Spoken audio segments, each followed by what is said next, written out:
в Институте развития образования мы проводим установочный вебинар республиканского конкурса методических разработок «Урок в музее».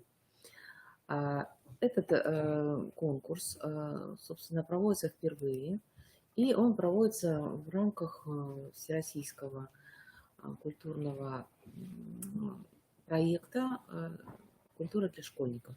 Значит, наша задача с вами рассмотреть основные положения конкурса, этапы, сроки проведения. И я хочу обратить внимание на порядок оформления конкурсных материалов, потому что поступают материалы, которые по технической экспертизе, собственно, уже участниками конкурса могут не являться. Поэтому, чтобы у нас такая ситуация не возникала, поэтому мы сегодня проводим этот установочный вебинар. Я думаю, что он будет полезен. И все материалы, все положения, которые я сегодня рассматриваю, они представлены в положении конкурса. Поэтому моя задача не столько их вычитывать, сколько их прокомментировать. Поэтому если будут какие-то вопросы, то, пожалуйста, обращайтесь к положению. Уже не первый раз мы проводим вебинары по конкурсам. Мы говорим о том, что важно конкурсный материал подготовить к определенному конкурсу, чтобы он был в соответствии с теми требованиями, которые мы регламентированно выставляем в положении. Значит, все документы опубликованы на нескольких площадках. То есть сейчас здесь дается ссылка на сайт «Культура для школьников», где, собственно, вы можете просмотреть положение внимательно, для себя его распечатать. Также положение опубликовано на сайте КРИРО в разделе «Профессиональные конкурсы». Есть у нас сайт профессиональных конкурсов «Урок в музее».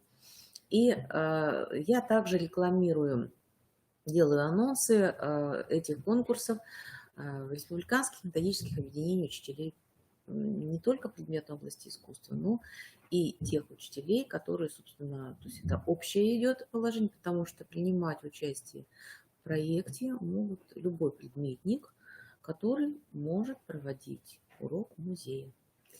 Вот такая сегодня у нас интересная тема. И я думаю, что сам по себе конкурс интересный, он актуальный, и я думаю, он будет полезен, то есть будет очень полезно в нем принять участие. Потому что основаниями конкурса является у нас два крупных приказа. Это первый приказ – это об организации работ по реализации мероприятий, приуроченных к 100-летию Республики Коми, поэтому по содержательной составляющей мы, конечно, ориентируемся на музеи и выставочные залы именно республиканские. То есть, чтобы мы могли обратить внимание образовательной организации на экспозиции наших музеев и использовать материалы этих экспозиций в своей организации образовательной деятельности по своему предмету. Естественно, цель это повышение компетенции, профессиональной компетенции. И в первую очередь мы ориентируемся на повышение компетенции при работе с подготовки конкурсного материала и даже подготовки методического материала. Потому что в результате интересной работы мы планируем публиковать на сайте портала «Открытое образование. Лучшие практики».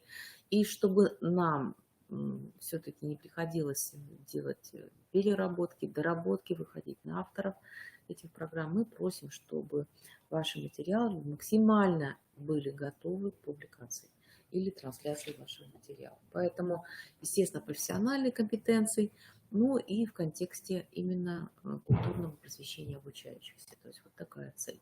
Ну и второй приказ – утверждение плана графика реализации мероприятий всероссийского культурно-образовательного проекта «Культура для школьников Республики Коми». То есть основанием приказ, он межведомственный приказ идет у нас, есть у нас межведомственный приказ Министерства образования, науки, молодежной политики и Министерства культуры, туризма и архивного дела. Значит, задачами, вот тут я все-таки выделяю, какие основные задачи, потому что в контексте этих задач, собственно, и мы требуем подготовку материалов. Ну, во-первых, это создание условий для самореализации педагогов по использованию музейных фондов для организации учебно-воспитательного процесса. То, что я уже сказала. Естественно, важной задачей является транслирование лучшего педагогического опыта в форме методических разработок. И второе, то, что оно посвящено столетию Республики Коми. Ну, то, что проект у нас идет второй год, и проект интересный. Я думаю, что если вы подключаетесь к этому проекту, вы должны уже понять, что Министерство образования, науки и молодежной политики, оно уже рекомендует при разработке программы воспитательной деятельности образовательной организации включать модуль «Проект для школьников». То есть, собственно, эти материалы могут являться уже частью воспитательного пространства образовательной организации. Создание условий для формирования метапредметных навыков и ценных установок, опыта деятельности и компетенций с использованием УСУС учреждений Республики Коми. То есть сегодня мы даже не знаем то количество музеев, которые существуют в республике, и нам было бы очень приятно, если муниципалитеты Республики Коми обратились к музейным экспозициям своего муниципалитета и рассказали о том, что там есть, какие музеи, что там хранится, какие экспозиции собираются, и как они могут использоваться в образовательных процессах и в образовательно-воспитательных процессах организации. Значит, если конкретизировать материалы, значит, мы конкурс проводим по двум номинациям. Первый – это урок. Если мы рассматриваем систему урока, то мы обязательно должны обратиться к ФГОСу, это по содержанию предмета. То есть, конечно, урок предполагает, что мы не уходим из предметных компетенций, которые определяются вашим предметом. Но урок вы свой выстраиваете в системе музейной экспозиции. А внеурочное мероприятие, оно свободней в выборе, то есть ФГОС, оно может быть и являться частью расширения образовательного пространства урока, а может быть просто ввести различные формы познавательной и просветительской деятельности для учащихся. То есть две номинации – урок и внеурочное мероприятие. Значит, обязательно обращаю внимание, что мы предполагаем в рамках материалов конкурсных, что это такое. Во-первых, методическая разработка в форме конспекта. Обращаю внимание, именно в форме конспекта, а не технологической карты. То есть в данной ситуации мы рассматриваем это расширенный конспект с содержанием, с описанием, с возможностями выбора метода, с выбором дидактических материалов, с выбором и транслированием наглядной методической продукции, и сценарий экскурсии направлен на популяризацию деятельности музеев, выставочных залов Российской Федерации, но в первую очередь все-таки Республики Коми. То есть мы не ограничиваем. Если вам интересна экспозиция Федерального музея или музея другого города, и вам эта экспозиция необходима для организации урока, то да, вы это используете, и вы это обосновываете в системе аннотации к конкурсному мероприятию. Но, тем не менее, нам было важно, если мы обращались к музеям, экспозициям, которые у нас, собственно, находятся на территории Республики Коми. Что еще может быть? Сценарий мероприятия представляет себе подробную разработку мероприятия, которое проводится среди одного и более классов. То есть это может быть более широкое мероприятие, то, что касается, допустим, неурочного мероприятия. Там может быть представлены сценарные формы.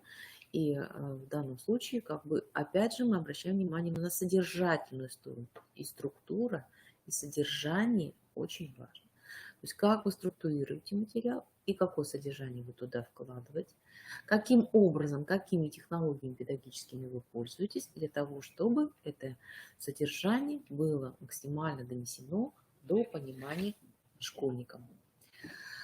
Поэтому вот такие задачи. Значит, кто может принять участие в нашем конкурсе? Здесь спектр достаточно широкий. Самое главное, на что вы обращаете внимание, любой педагогический работник, основным местом работы, которое является организацией общего образования, профессионального образования и организацией специального квалификационного образования. То есть в данной ситуации принимают участники широкого спектра основного общего и дополнительного профессионального образования. Еще раз мы говорим, что мы принимаем сценарные формы урока и сценарные формы внеурочных занятий. Потому что технологическая карта, она рассматривает ситуацию технологий.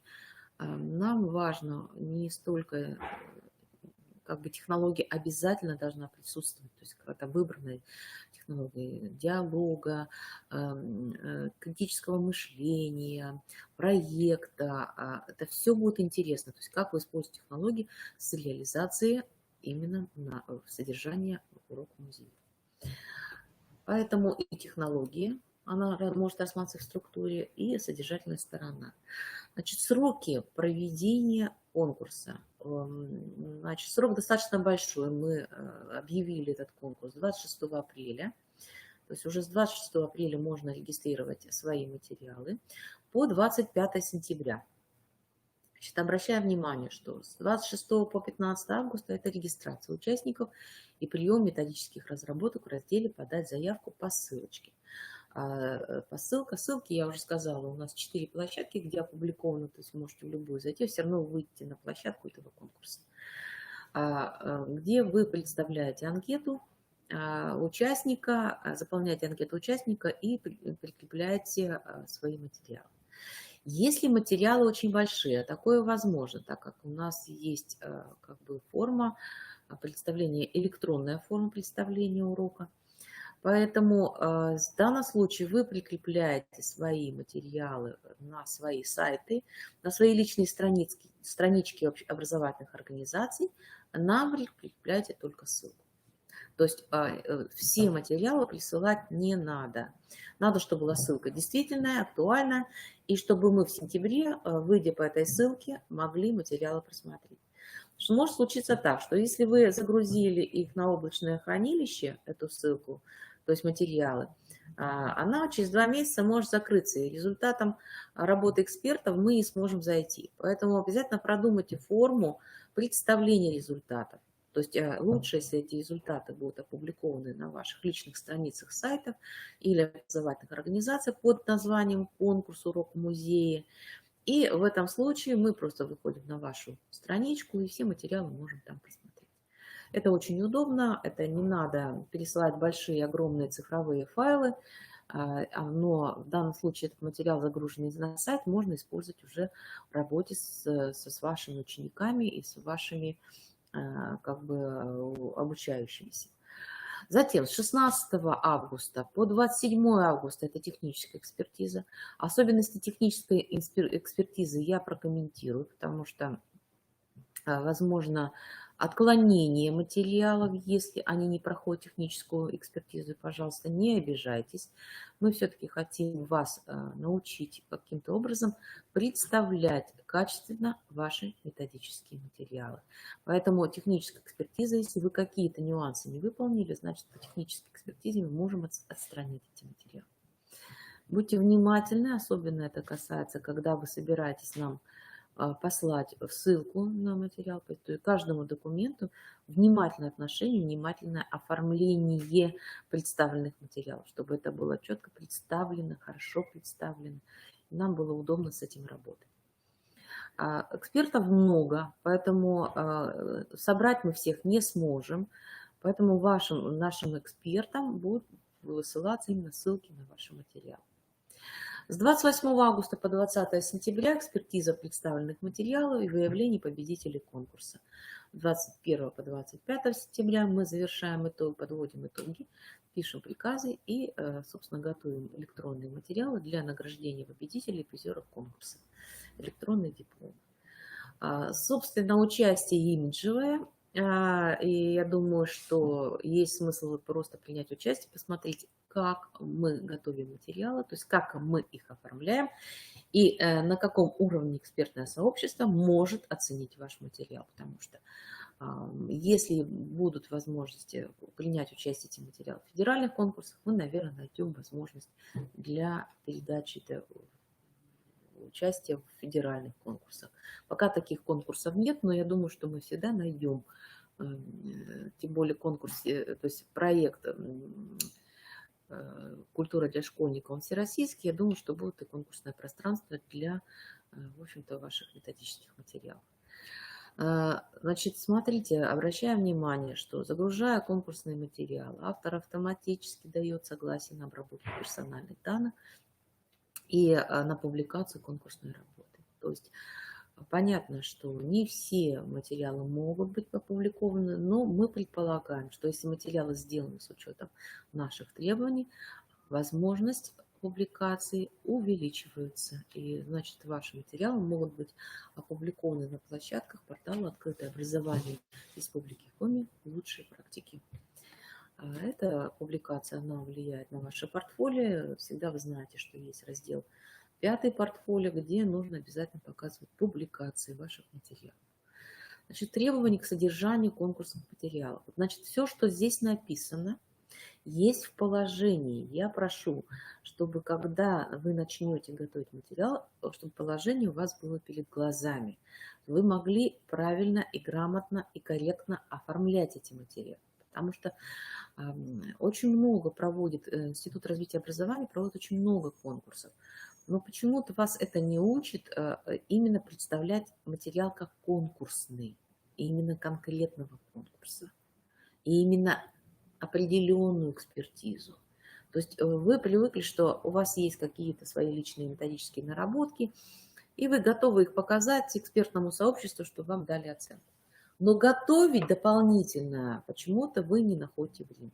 Здесь, в нашей ситуации, все-таки мы ориентируем на то, что необходимо сесть и переработать имеющийся материал в конкурсный материал для данного конкурса. На что здесь обращается внимание? Ну, во-первых, содержание. Содержание – это все-таки музейная экспозиция. Я уже говорила о том, что музейная экспозиция может быть федеральная или другого иного города, если содержание этого музейной экспозиции вам необходимо в рамках реализации ГОС.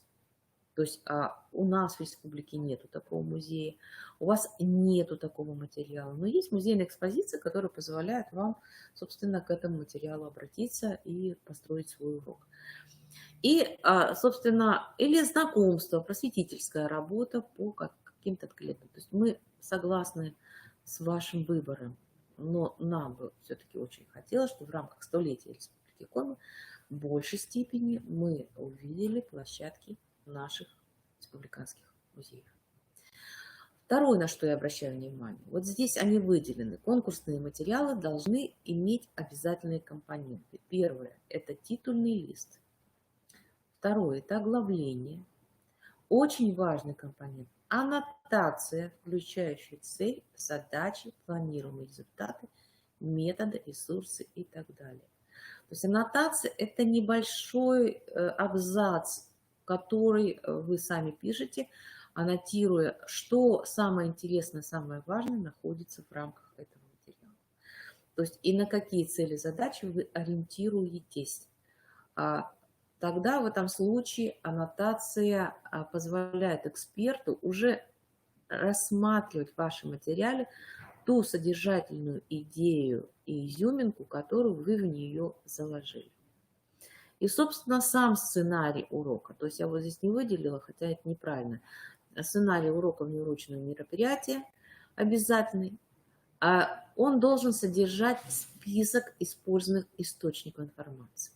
То есть нужно помнить, что есть рекомендуемая литература для обучающихся, а есть использованная вами информация. Пожалуйста, это разные списки. Если есть необходимость их выделить, выделяйте. Вы сами почувствуете разницу. Что идет под рекомендацию, методическую рекомендацию работы с обучающимся, что, собственно, идет для ваших коллег для выполнения подобных видов методических рекомендаций. Очень неплохо, если будет еще отдельная ссылка на дидактический материал. Дидактический материал – это музейная экспозиция. То есть или вы сами были в этом музее, у вас есть фотографии или видеофайлы, либо вы нашли интересный материал на просторах интернета. Пожалуйста, если вы такие материалы используете, обязательно авторское право, ссылка на используемый материал. Допускается дополнительную информацию представить в форме приложений к методической разработке. То есть это отдельные листы, это приложения. Они, собственно, оформляются как отдельные приложения. Они могут, дидактические материалы могут быть вынесены в приложение, а вот список использованных источников является основным компонентом конспекта. Поэтому, пожалуйста, конспект и сценарий, который будете оформлять. Значит, смотрите еще. Конкурсный материал может быть использовать в различных, условно, скажем так, форматах разных. Это сценарная, текстовая форма методического урока. То есть может быть чисто текст. Да? То есть будет текст, как мы привыкли с вами писать, текстовый сценарий со ссылками на дидактические, методические материалы внутри конспекта, где мы разрабатываем какой-то фрагмент урока, мы обязательно ссылаемся на изобразительный или продуктивный ряд, на информационный, делаем ссылку на информационный ряд. Поэтому это текстовый материал. Такая форма – это первый такой формат подачи материала. Второй формат – дистанционный проект урока или внеурочного материала. Собственно, дистанционный проект – это серия гиперссылок, в которых у вас представлены материалы с организацией этого урока. То есть там есть введение, там есть материалы для теоретические материалы в форме лекции, беседы, вопросы для беседы. Там могут быть задания для обучающихся, там могут быть ссылки на дидактический материал. То есть это серия логических гиперссылок. То есть сам весь урок будет состоять из вот этих разработанных серий дидактических материалов. То есть он будет выглядеть как проект дистанционного урока. С чем отличается первый вариант от второго? То первый вариант мы представляем в форме текста, а второй вариант уже может быть использоваться в системе организации учебной деятельности, в образовательной организации и для организации урока удаленного. То есть если в первом случае мы удаленный урок с вами провести не сможем, то во втором случае эти материалы позволят нам провести урок в дистанционной форме. И третий вариант, третий формат подачи – это фрагмент урока. То есть вы можете подготовить урок, то есть здесь не нужен ни сценарий, ни конспект, ничего. Здесь нужно только обязательно аннотация. То есть аннотация у всех форматов есть, что в методической разработке урока, что в проекте, что в медиафайле урока и в неурочном мероприятии. Везде должна быть аннотация. И список источников. Обязательно мы их подаем, потому что это сопроводительные такие документы, которые определяют именно качество подачи вашего материала. А медиафайл урока – это выборки, отдельные фрагменты, интересные фрагменты урока или отдельный фрагмент, наиболее интересный содержательный фрагмент урока, который продолжительностью должен быть не более 15-20 минут. То есть эксперту не надо смотреть часовой урок, эксперту не надо смотреть 30-минутный урок, то есть 15-20 минут – основные важные компоненты урока. Этого будет достаточно. То есть вот три формата подачи. Сейчас это тоже все актуально, потому что такие медиафайлы урока, они часто используются как трансляция опыта, как участие в конференции, как участие в содержательных форумах, сессиях. И в данном случае этот медиафайл вы уже впоследствии можете использовать как содержательный доклад. То есть посмотреть, как мы его рассмотрели, переделать его под какую-то конкретную конференцию и отработать его под другими трансляциями. Поэтому, пожалуйста, вот выбирайте любой формат. В любом случае везде нужна подготовка. Поэтому, если мы возвращаемся к срокам проведения, вам теперь понятно, почему мы начинаем 26 апреля, а заканчиваем 25 августа. Потому что сама работа над одним материалом требует большого включенности, собственно, в оформлении и подготовку материала. Значит, форма представления содержания текстовый документ, документ с гиперссылками и видеоматериал. Вот это мы сейчас, собственно, и проговорили. Значит, требования к оформлению конкурсных материалов. Я здесь не буду много говорить, это вы открываете, когда вы будете оформлять ваши материалы, просто открываете эти требования. И уже когда ваш материал готов, собственно, черновую разработческую работу вы выполнили, ваша задача привести материал в оформлении, текстовое оформление, которым надо воспользоваться вот в данном случае этими требованиями. Это традиционные, стандартные требования, когда мы оформляем доклады к конференциям, доклады к семинарам, то есть публикации материала готовим. То есть достаточно стандартные требования. И этому надо учиться. То есть при подготовке материала мы должны лишний раз пересмотреть, а все ли мы правильно сделали, оформили. К чему это ведет? Почему мы требуем такого оформления? Потому что иногда бывает, конкурсный материал оформляется, ну, уже очень ляписто, скажем так, да, то есть титульные листы не стандартизированы, то есть не имеют каких-то одинаковых компонентов. Ведь это формальная информация, но эта формальная информация позволяет нам определить, насколько вы четко читаете положения, компоненты положения, реагируете ли вы на эти компоненты положения, пытаетесь ли вы переоформить материал под эти компоненты. Поэтому каждый раз, когда начинается конкурс, неважно наш или еще какой-то, следует обращать внимание на те пункты положения, которые рассматривают содержательную сторону конкурса и требования к оформлению конкурсного материала. Тогда вы официально проходите техническую экспертизу. То есть сейчас я не комментирую. Единственный момент, на который я обращу внимание, если, значит, вот мы оформление папок и материалов все-таки просим файлы называть, чтобы они были четко, красиво оформлены. То есть мы указываем обязательно номинацию, то есть у нас две номинации, номинация урок и неурочные. Пожалуйста, определитесь, потому что от того, правильно ли вы определяетесь, урок это или внеурочное мероприятие, от этого зависит оценка эксперта. То есть эксперт смотрит или урок, или внеурочное мероприятие. А если нету этого разделения, нету этой вот рассылки, очень трудно потом экспертировать работу. Поэтому обязательно пишем, какой номинации. Далее мы пишем фамилию, имя. Если это электронный файл, можно пробелы не ставить, потому что мы подписываем файл. И в данном случае пробел можно поставить либо нижним регистром, либо просто эти пробелы не ставить. Поэтому обратите внимание, мы здесь пишем фамилия ИО, да, то есть без пробелов. То есть таким образом легче всегда обозначить файл. Или, значит, мы сразу четко видим, от кого материал, значит, какой муниципалитет представляет и какой номинации он относится. То есть уже ваш файл, он уже говорит, он уже о многом говорит. Не говоря уж о том, что внутри него тоже содержание.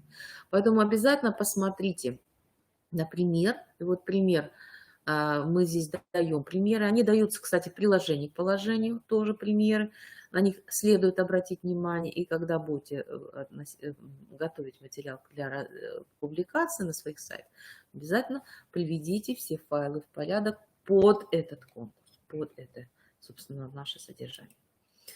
Это приложение. Вот в приложении мы как раз и обращаем внимание, какие обязательные важные компоненты, как их лучше всего оформить. То есть, смотрите, вот здесь в приложении 4 важных элемента, на которые мы обращаем внимание. Оформление титульного листа, оформление оглавления, аннотация, список использованных источников.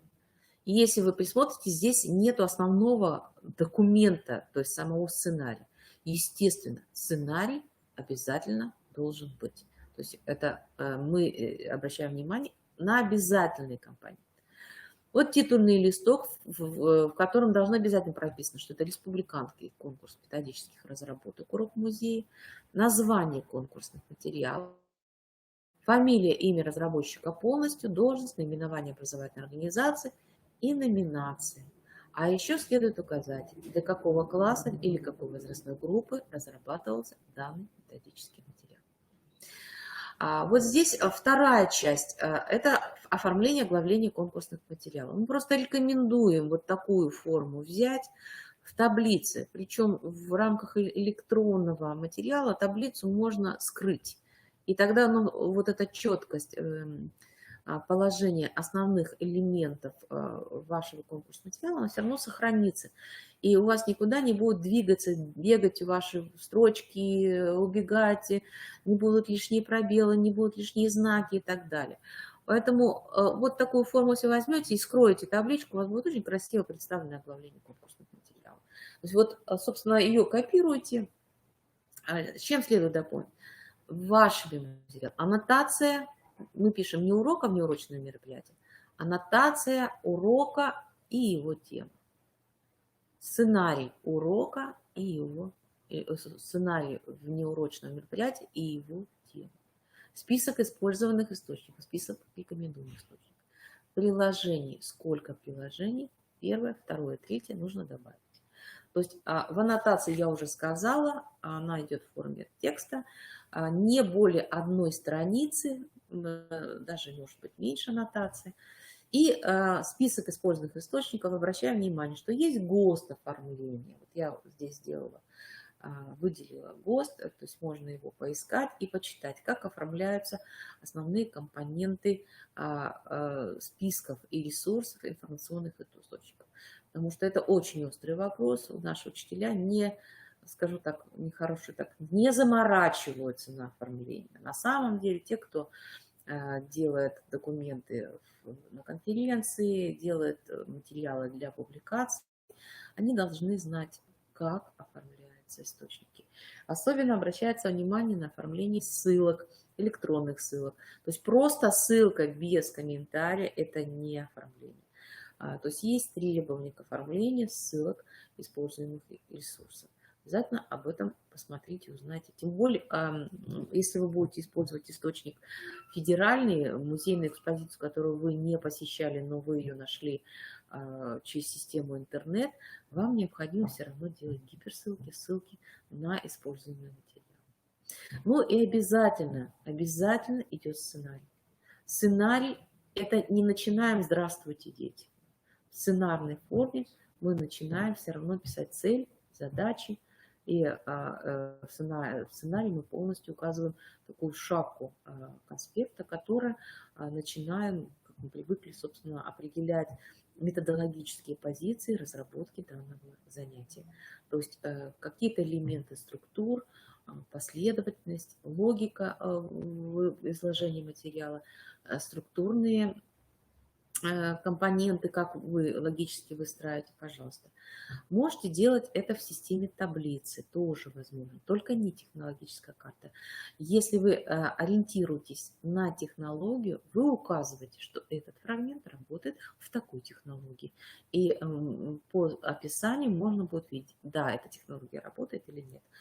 То есть весь урок можно оформить в системе какой-то технологии, критического мышления, диалога, обсуждения, круглого стола. И возможно такое решение. То есть нет ограничений. Пожалуйста, пробуйте интересные формы для передачи. Это будет интересно и детям, и вам.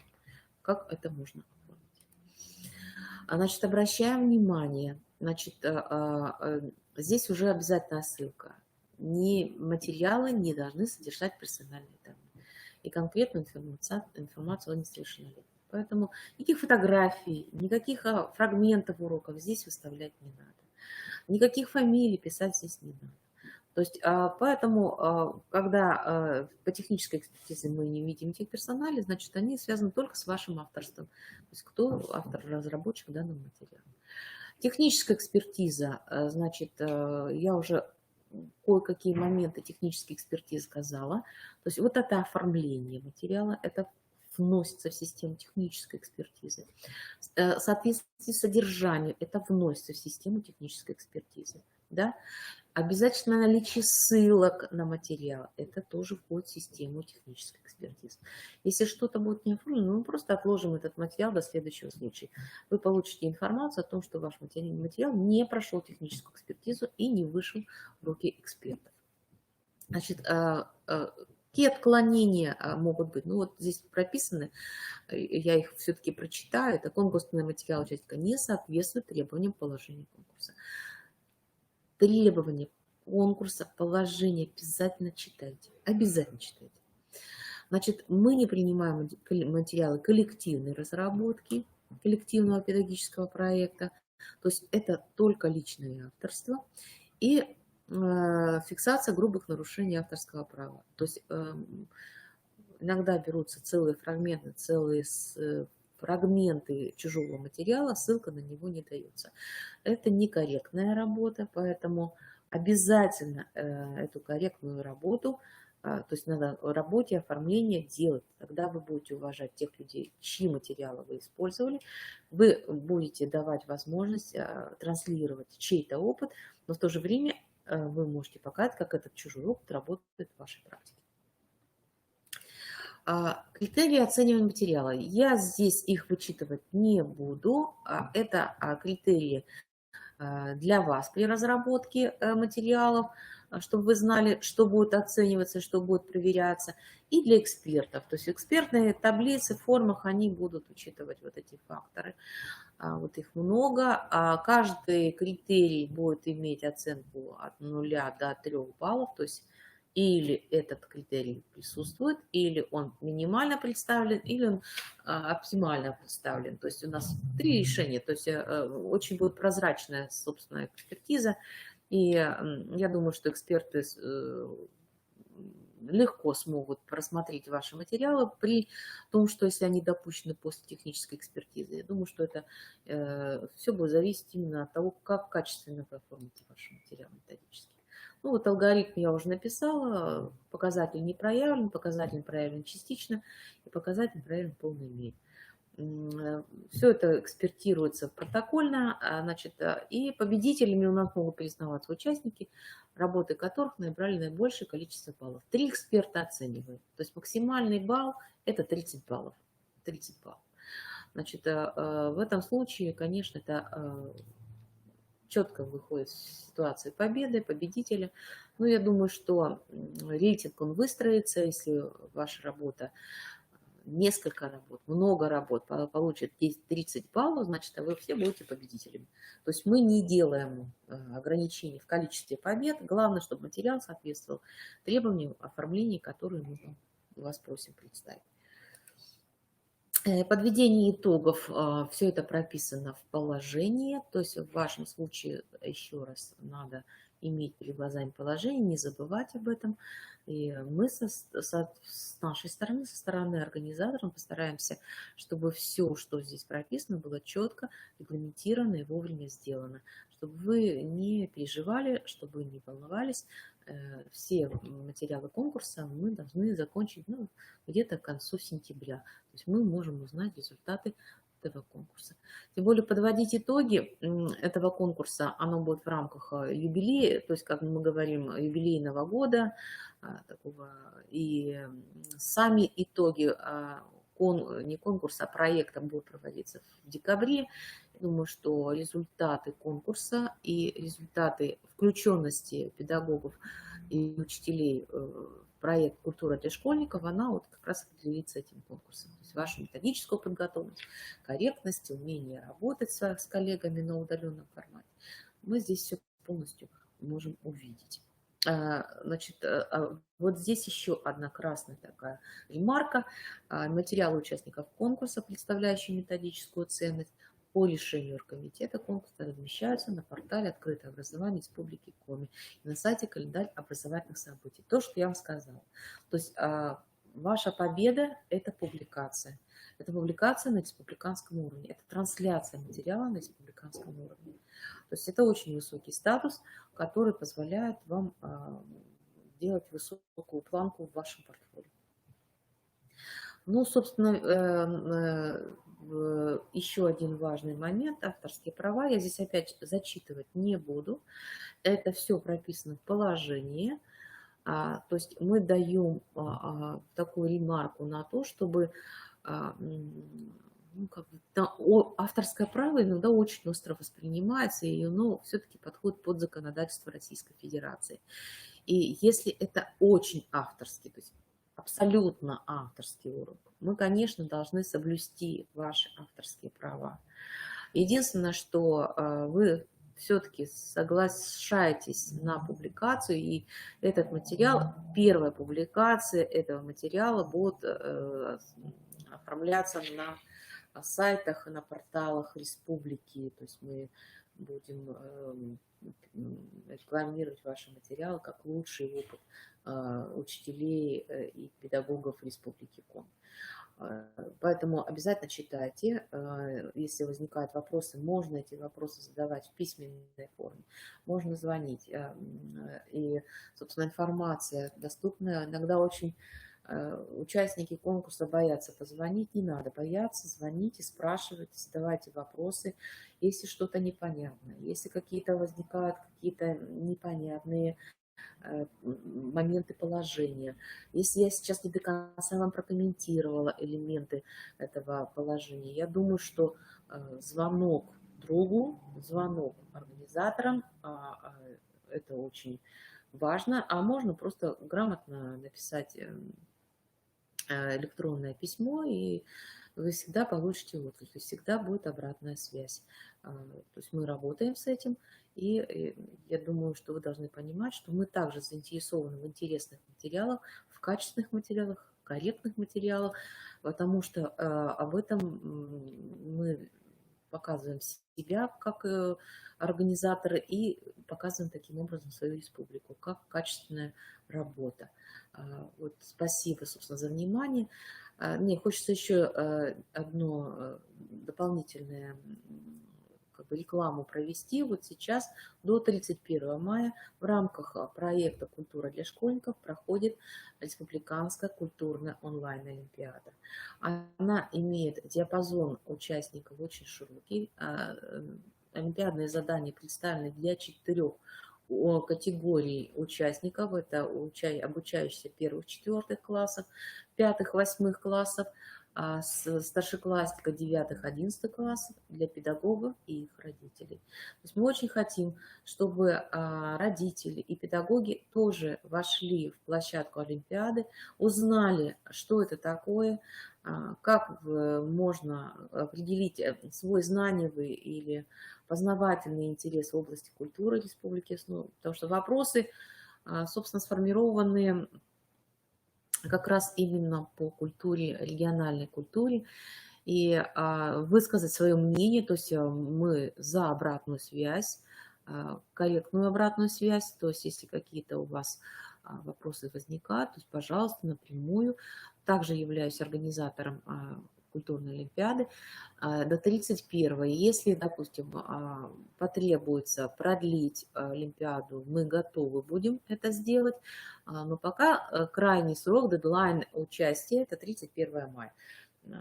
Время на выполнение олимпиады не так, дается 45 минут.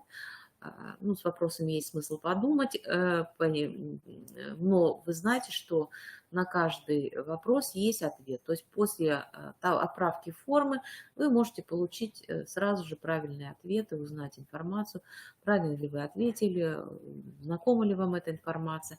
То есть анкета сделана таким образом, что она содержит еще и познавательную информацию по культурным событиям, которые представлены в вопросах онлайн-олимпиады. Ну, собственно, мои вопросы по установочному вебинару закончены. Если будут возникать у вас дополнительные вопросы, мы ждем вашей обратной связи и ждем вашей работы. Пожалуйста, даже если я сегодня очень много сказала по оформлению, по представлению материала, и на первый взгляд кажется, ой, как сложно, ой, я не смогу это сделать, ой, это я не хочу, у меня нету на это времени.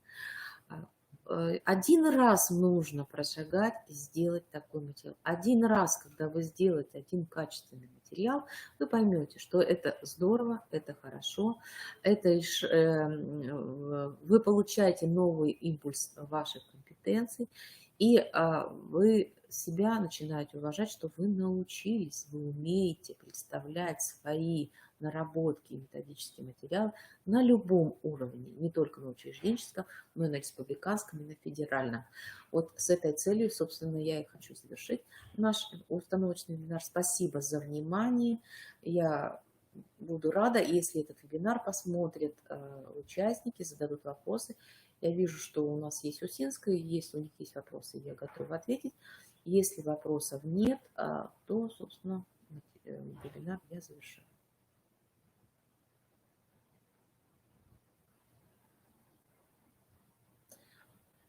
Ну, я так понимаю, вопросов нету. Вопросы, скорее всего, будут позднее. Так как я буду, как бы в летнее время мы в отпусках, поэтому основную часть вопросов есть смысл задавать в июне, то есть звонки. И в конце августа я уже, собственно, буду работать с конкурсными заданиями. Пожалуйста, обращайтесь. Спасибо большое, мы завершаем.